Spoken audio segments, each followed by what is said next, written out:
हरे कृष्ण दंडवत प्रणाम समस्त भक्तबृंदेर चरणे। এখন শুনবেন শিলা গুরু মহারাজ অর্থাৎ জয়পতাকা স্বামী শিলা গুরু মহারাজের বিশেষ মহিমা।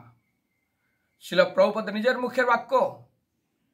এই জয়পতাকা স্বামী শিলা গুরু মহারাজ তিনি একজন চৈতন্য মহাপ্রভু অত্যন্ত প্রিয় পার্ষদ। একসময় প্রভুপাদ বিদেশে আছেন, তিনি প্রচার করছেন।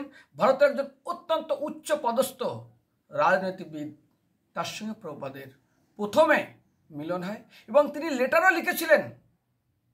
আজ ভারতের যারা পরিচালনা করছেন সেই কমিটিকে তিনি প্রার্থনা করেছিলেন, আপনাদের কাছে আমার একটা প্রার্থনা, আমার একজন শিষ্য যিনি চৈতন্য মহাপ্রভু অত্যন্ত প্রিয় পার্ষদ, তিনি আমার এই প্রচার কার্য সাহায্য করার জন্য তিনি এই জগতে এসেছেন, দয়া করে তারকে একটা আপনারা ভারতীয় নাগরিকত্ব দিন।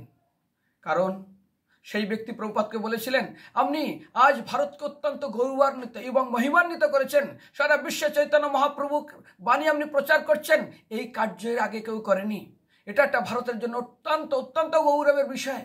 প্রভুপাদ বললেন, যদি আপনারা এটা মনে করেন তাহলে আমি একটা নিবেদন করব আপনাদেরকে, আমার এই কাজে একটু সাহায্য করবেন। বলে অবশ্যই সাহায্য করব। কি সাহায্য দরকার? বলে আমার একজন শিষ্য আছে, তাকে একটা ভারতীয় নাগরিকত্ব দিবেন। বলেন একটা নাগরিকত্ব? আমরা তো অনেক শিষ্য আছে। বলে না, তার ভিতরে একজন আছেন যিনি চৈতন্য মহাপ্রভুর পার্ষদ ছিলেন, স্বয়ং মহাপ্রভু তাকে পাঠিয়েছেন আমার এই প্রচার কার্যে সাহায্য করার জন্য, সুতরাং তাকে একটা আপনারা ভারতীয় নাগরিকত্ব দিন।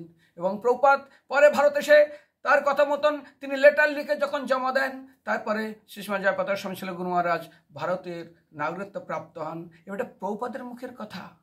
উনি এই সংস্থায় এই প্রচার কার্য সাহায্য করার জন্য স্বয়ং চৈতন্য মহাপ্রভু তার একজন অত্যন্ত প্রিয় পার্ষদকে আমার কাছে পাঠিয়েছিলেন। সেই পার্ষদ হলেন শ্রী জয়পতাকা স্বামী শিলা গুরু মহারাজ। হরে কৃষ্ণ।